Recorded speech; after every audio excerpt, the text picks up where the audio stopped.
If you're a graphic designer looking to get ahead in your career, then a scroll-stopping portfolio is an absolute must-have. That's why in today's video, I'll be reviewing some inspiring design portfolios, calling out ways to impress hiring managers, big mistakes to avoid, and the keys to converting more clients. For those of you that are new here, my name is Tom Munns. I'm an art director and brand designer with over 15 years of experience, and this channel is all about helping creatives just like you take your craft, careers, and confidence to the next level. And so if you've ever felt like your work is better than the opportunities that you're getting, this video is for you. Let's get into it.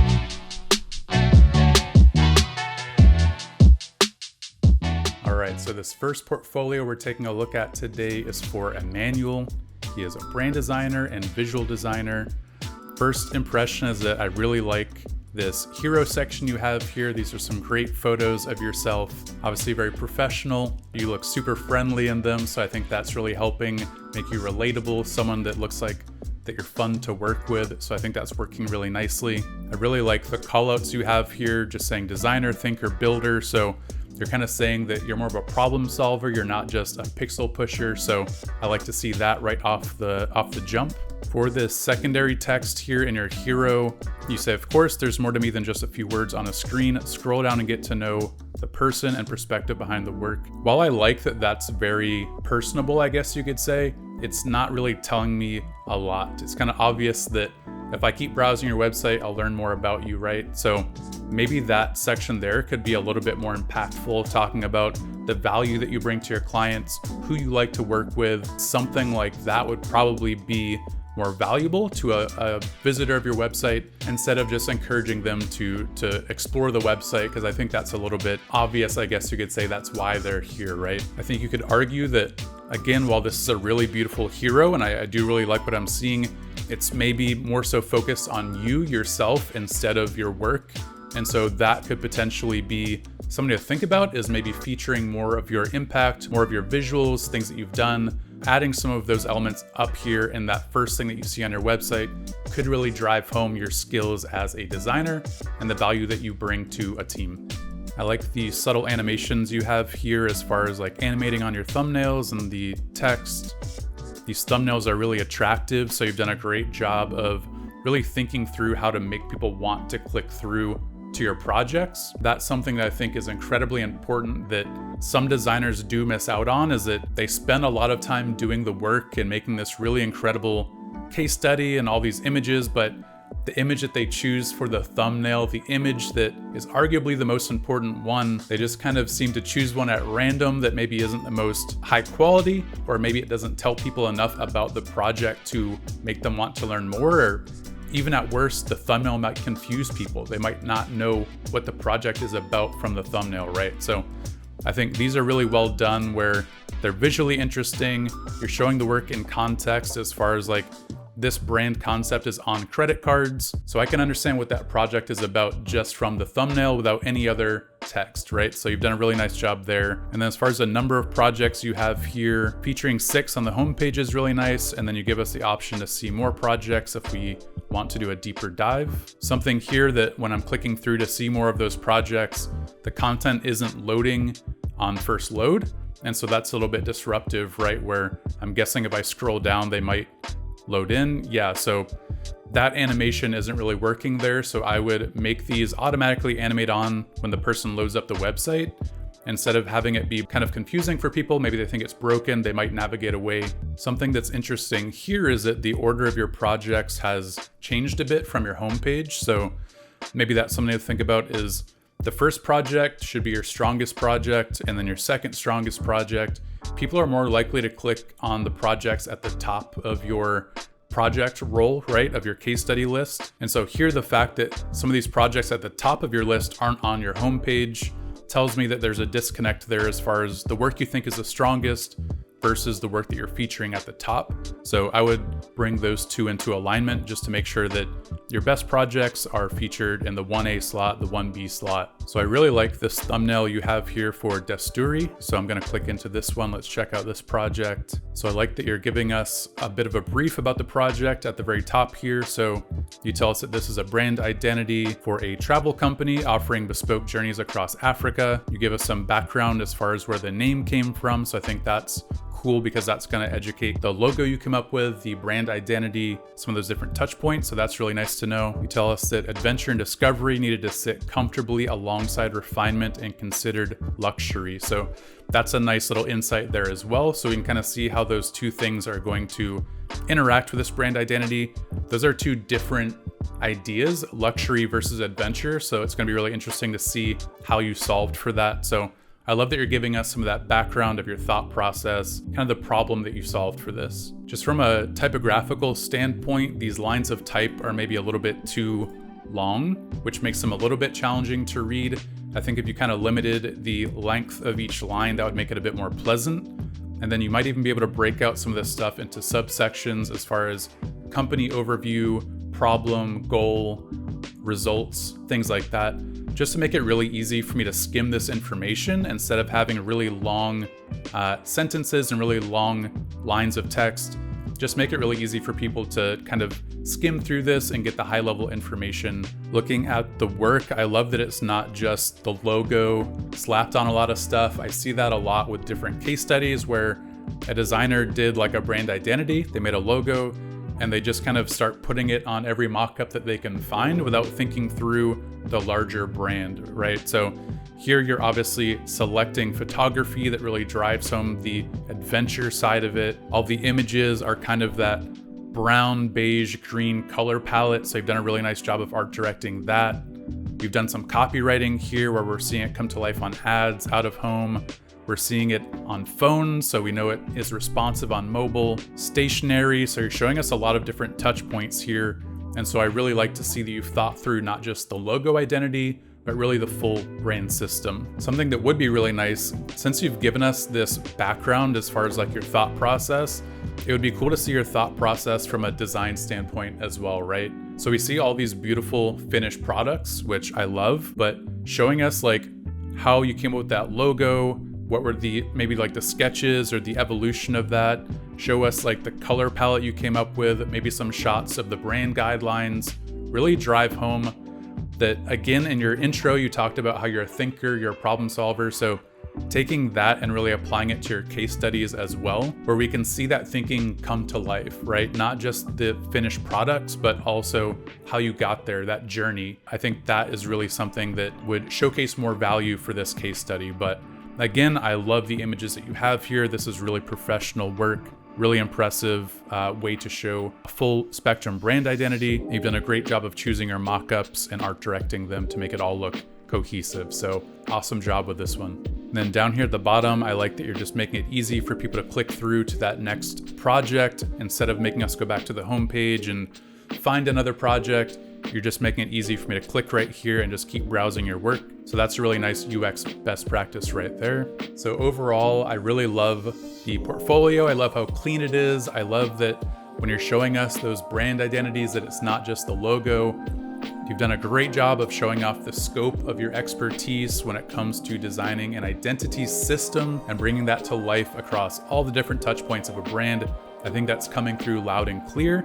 So overall, incredible portfolio. Really nice work, E-Man. All right, so next up we have the portfolio of Amy Jacobs. My first impression here is that this is a lot of fun. You're showing a lot of personality right off the bat with these glistening glass iridescent objects. I also like that you're really showing off that you won a D&AD award, so that adds a lot of like social proof to your work right off the bat. One thing that I am noticing here is this little heart animation does have like a blip in the loop, so something to clean up there just to get rid of that one blank frame. But I really like your intro statement here. You're telling us you're a brand designer. Again, you're reinforcing the D&AD win, and you explore smart and playful ideas through design, strategy, AI, and motion, and you're open to full-time roles, and you make it easy to get in touch. So I think that's a really nice intro paragraph to your website. We know who you are, what you do, your approach to design, and that you're open and looking for full-time roles. So very quickly, you've established a lot of important information for a hiring manager, a recruiter, or a potential client.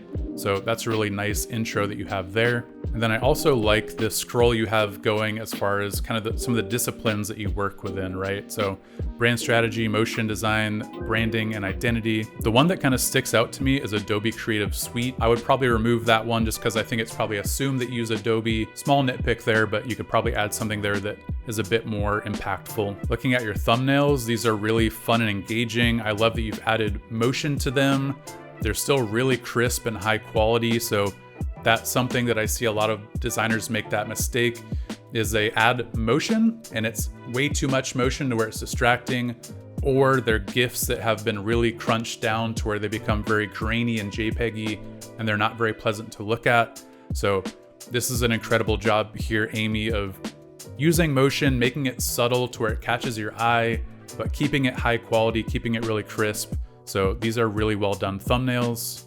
I'm not a huge fan of like coming soon pages. Like it looks like you have a shell project you're going to be adding soon, but I'm guessing maybe you did that so you have a six project grid. But if you do have another project to add in the meantime, I think that might make more sense than just having the coming soon. Then I love that you have a client list. I think again, that adds so much social proof to a website.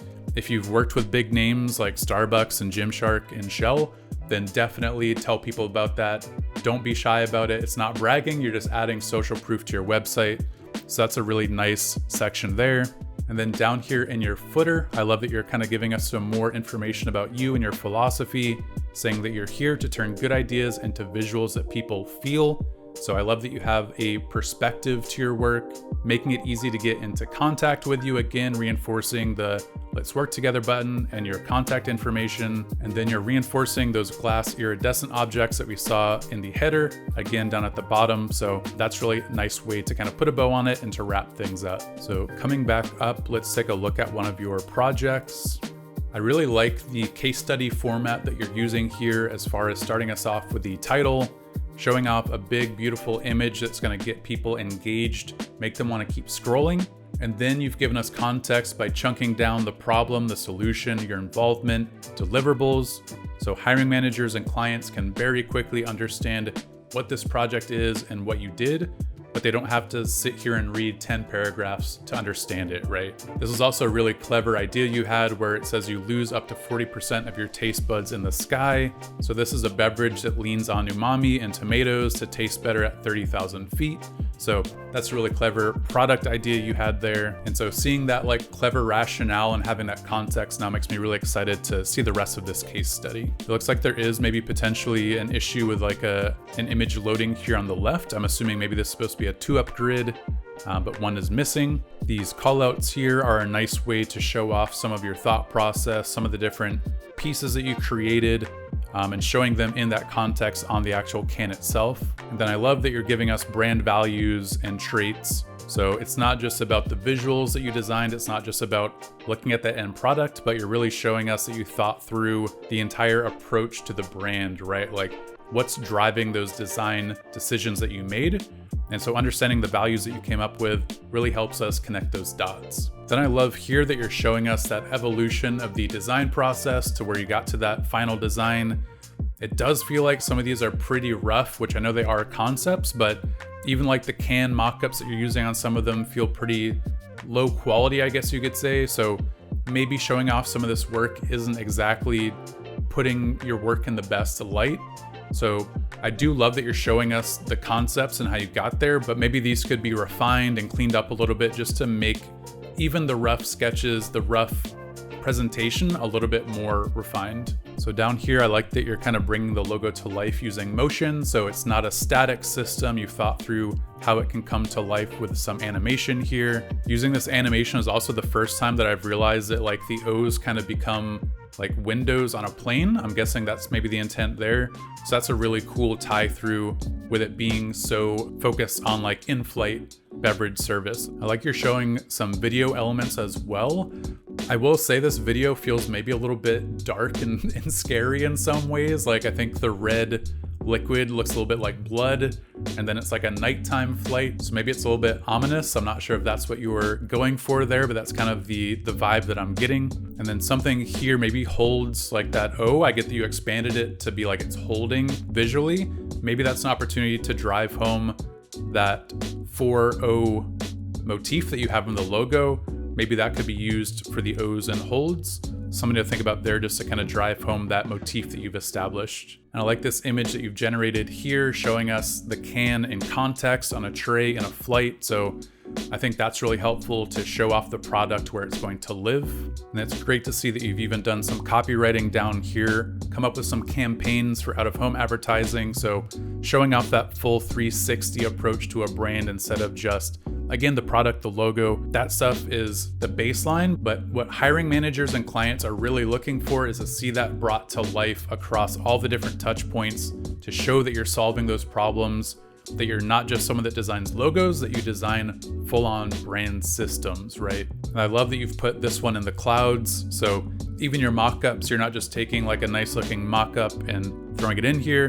You're art directing those mock-ups to think through how can the brand be brought through in the background, in the colors that I'm using, and the different design elements, even in the mock-up. So that's really clever there. And this is really clever too, that I don't see very often, but you've thought through a potential brand partnership for your passion project. So that's really smart, and it really helps align your brand with where it sits kind of in that ecosystem. So that's super clever. I think it's something that more designers should be doing with their passion projects. And it really helps, again, drive home that this could be a real world project. It's not just a passion project. You've really thought it through, and it makes me feel like it could be brought to life, right? Up here in your navigation, it's pretty cool that you've added some like avatars for each project to kind of like let people see what they are. They are so small that it's pretty challenging to see what's going on there. So I like that idea, and I think this is a really attractive menu, but maybe the images could be changed in some way to make it more easy to understand what those actually are at this very small size.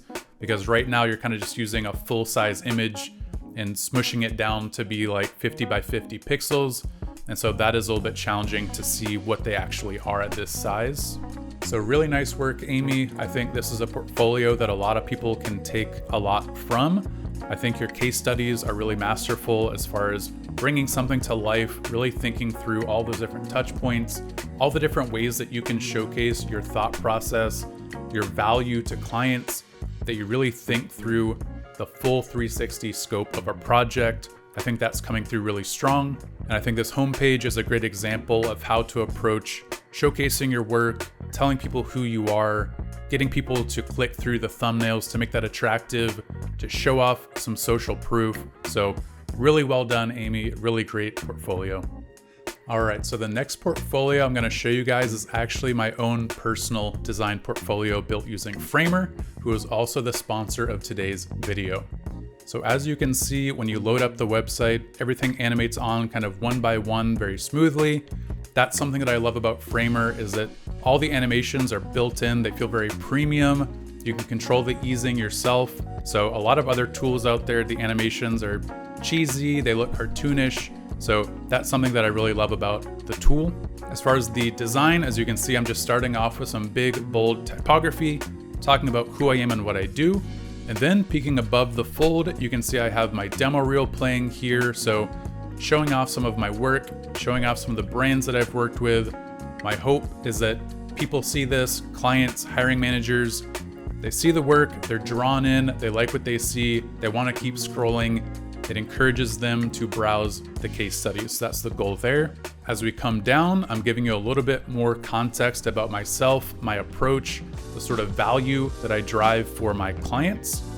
And then I immediately start getting into the work. So showing off the case studies. Again, here you can see I just have like a nice smooth hover effect on all these different thumbnails. I have 8 projects here, so something that I talk about a lot when I'm reviewing these portfolios is a number of projects that you include. So myself, I'm more than 15 years into my career. I'm still only showing off 8 projects just because I only want to be showing off my best work, my strongest stuff. I don't want to show anything that is going to give people question marks, right? Then as we keep scrolling down here, you can see a list of clients that I've worked with. Again, trying to get some of that name recognition, social proof, get people excited about working with me. And I'm also kind of telling you about the types of people that I work with. So if you're a brand and you're on this website, you see these other brand names. If you're in that same space, then you know that you're in the right spot, right? And then down here at the bottom, in your face, making it big and bold, letting people contact me, making it really easy for them to reach out. And so showing you guys how I actually built this website in Framer. Like, this is the back end. So I love how visual it is. I didn't use any code, built this all from scratch. So it's all what you see is what you get. You design it and then it comes to life on the actual web. So I love that. Something else that I love about Framer is that you designed this main breakpoint. So I actually designed a large desktop for 1920 plus displays. I know a lot of creative directors and art directors like myself are using 27-inch, 30-inch monitors. So I wanted to make sure to take that into account.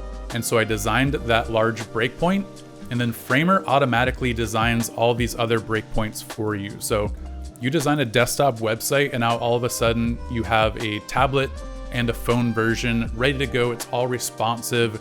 It all works out of the box. You obviously do want to go in and tweak it and make sure everything is working the way that you intended and make sure the spacing looks good, but it's doing 95% of that work for you. And if you set up your brand system within Framer the right way, making all of your headings and body fonts responsive and telling them the different breakpoints, everything again is just handled for you out of the box. It's so easy to create responsive websites without any code that look good, that look premium. So again, I've tried so many different web building tools out there, and by far Framer is the easiest one to use. So if you're in the market for a new tool to build your portfolio with right now, and this all sounds good to you, be sure to check out Framer. They've been kind enough to give you guys a promo code for 1 free month of Framer Pro. So be sure to use the link and promo code in the description down below. And if you guys are interested in seeing how I actually built my own portfolio from the ground up, let me know in the comments, and that's a video maybe I can create in the future. All right, so next up we have the portfolio of Hugo Barron. And so first off, this makes a really big visual impact. The typography is huge, it's in your face, it's scrolling, the green color is really bright, it's vibrant. And then down here in the corner, I think this is really clever that you have the demo reel playing to where we can kind of see some of the work coming to life. So you're grabbing attention with the typography, but then you're also showing off the work to where we can kind of see what we're gonna get into with the rest of the website. So I think this is a really impactful, great example way to start off a portfolio website. This is nice that as we scroll, everything kind of animates in unison. So the portrait rotates, the text animates on, so it feels very intentional in that you're controlling what happens when, right? You know that when I scroll X amount, this is where the animation will be. This is when the text comes on. Again, I love this big, bold typography. It's carrying over from that intro section that you had, but it's not just in your face for the sake of looking good. It's also providing some context here. So we're learning about who you are, what you do, your approach to design. So I think that's really nice. And then you're making it easy to get in touch. And so I think that's something that is important to have at the top of your website somewhere, either in your main navigation, in your hero section. Don't just put a small little email link in your footer. The main goal of your portfolio website is to convert either clients or hiring managers. And the way that you convert them is to have them reach out to you, right? About an opportunity, about a project. And so the way they do that is through getting in touch via email, via a form. So make it easy to do that. Don't hide your get in touch link somewhere. Be sure that it's obvious and it's easy to get in touch with you. So great example of that here. So I like that you're reiterating the show reel here for people that maybe didn't click into it up in the hero.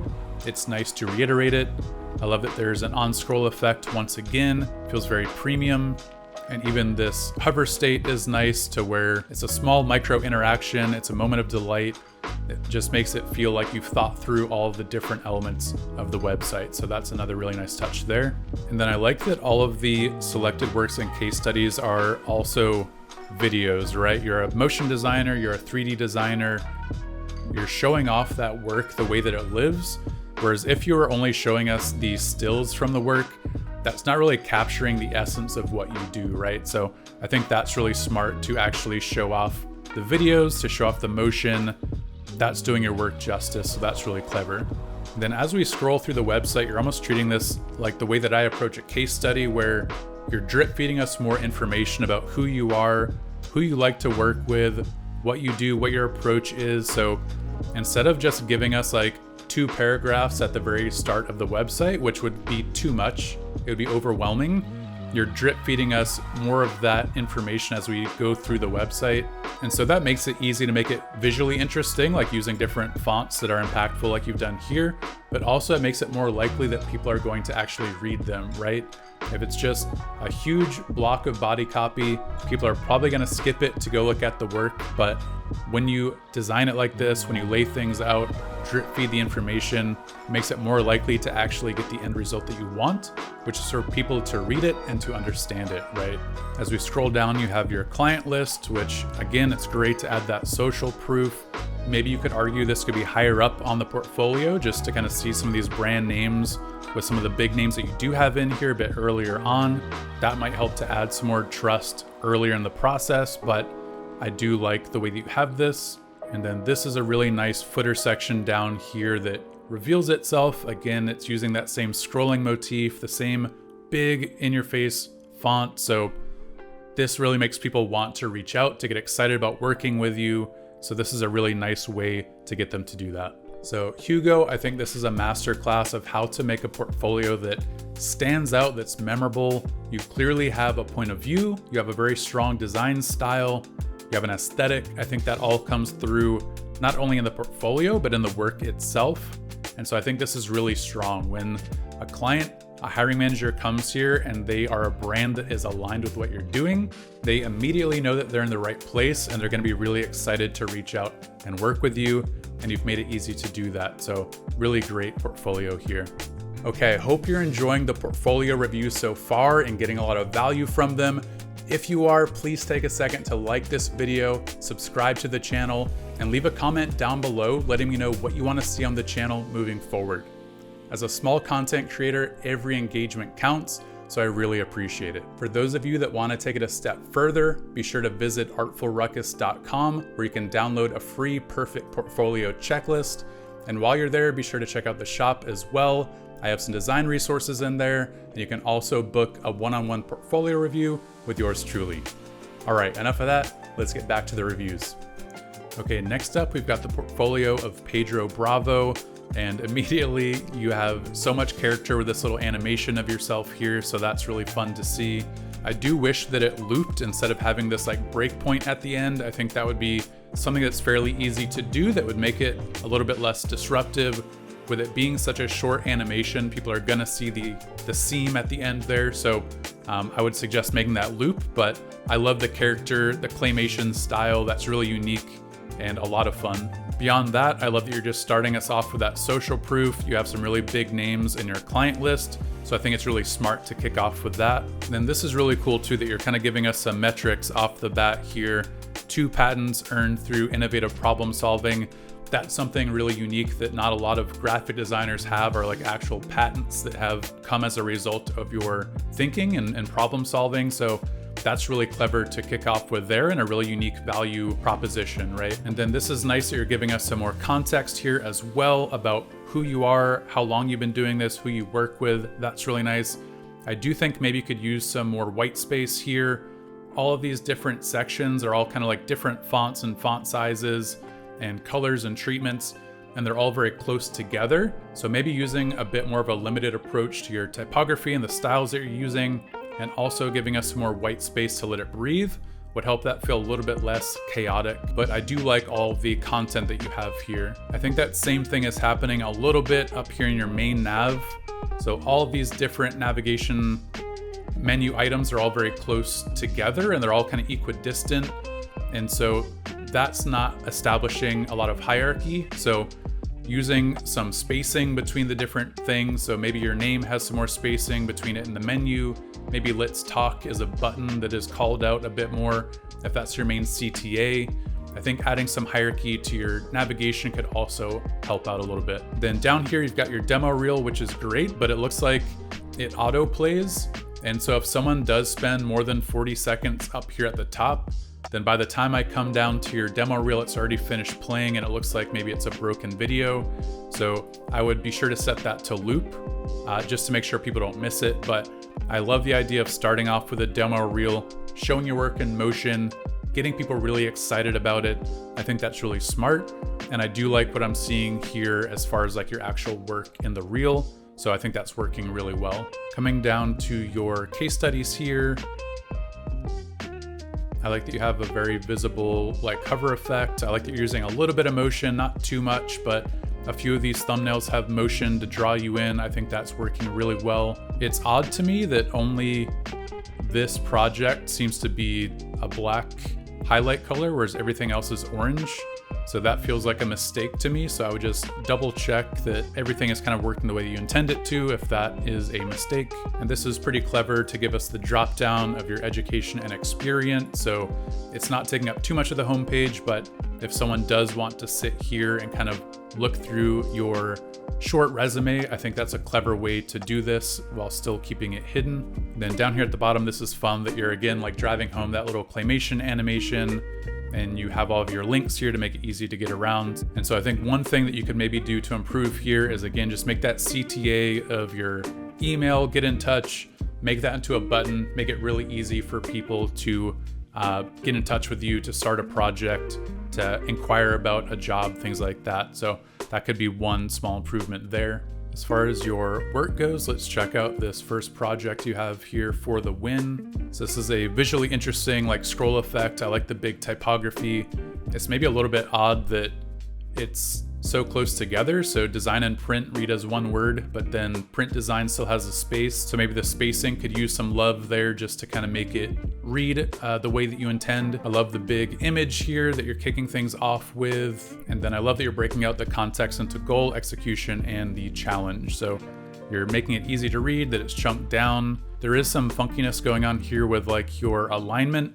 So it looks like it's bottom aligned, which is making challenge sit above goal and execution. So I would top align it instead of bottom aligning it, just to make the headers all live side by side. And then I would also left align this body text. Center aligning body text just makes it a little bit challenging to read. It also is pretty small. So I think there's a few things here that are making that body text a little bit difficult to read. So I'd make it a bit larger, maybe add some tracking to the text, and then make sure it's top aligned instead of bottom. I think that would help make it a bit more legible. And then again, down here, it looks like we had another auto playing video that didn't loop. So I would just make sure that these videos do loop, just so that way when I get to the bottom, it's not sitting on the end screen. People might skip over it or think that it's broken. This video also does look pretty JPEG-y, a bit low quality, a bit compressed. So you always want to make sure that your videos are optimized for the web. So file size is a big thing to take into account, and I'm sure that's what you've done here, which is why it's looking compressed. But I would encourage you to increase the quality, that the file size gets a little bit bigger, that's okay. We always want to make sure that the work is crisp, that everything looks top notch in our case study. So I would improve the quality of that. And then as I'm getting to the bottom here, I was like, oh man, that's crazy. There's only one image and one video, but as I scroll back up, I'm realizing that this is actually a slider with all of the work. Instead of like a slider approach like you have here, I would probably do a more traditional scroll, just because this looks like a very short case study without that. And so I think the goal of a slider is to make a really long page a bit shorter, but in this case, I think it's a really short page and you've made it shorter, right? So I would probably just take these images and make them into a bento grid of some kind to make it easy to scroll around and see all the work. Making someone click through every one of these images individually is adding a lot of friction to the browsing process. And so people will probably not look at all this work before they skip on to the next one. So making it less clicks, less friction, I think that might be more successful. As far as the work itself goes, I like what I'm seeing here. I'm seeing some strong typography. I like that you're showing off the full 360 application of the brand to the van, to ads, to out of home, showing off this like illustration here. Like we were talking about with this slider, I can see that this is actually a tall illustration. Maybe it's a poster, but because this is a fixed size window you have here for the slider, I can't see all those details. I can't see the typography. So again, this slider I don't think is really doing justice for the work. So I would encourage you to find a different solution there. But Pedro, I love the character that you have here on your portfolio. Again, this animation is super fun. I love the social proof. I love the metrics. I just encourage you to check on the video looping, add some more white space in here, and then rethink the slider that you're using on the case studies, and I think you're gonna be in really good shape. All right, so I hope you found those reviews valuable. You came away with some best practices, some things you're gonna go change on your own website, and I hope you're feeling as inspired as I am. Thanks so much for tuning in. Now go out there and make a ruckus.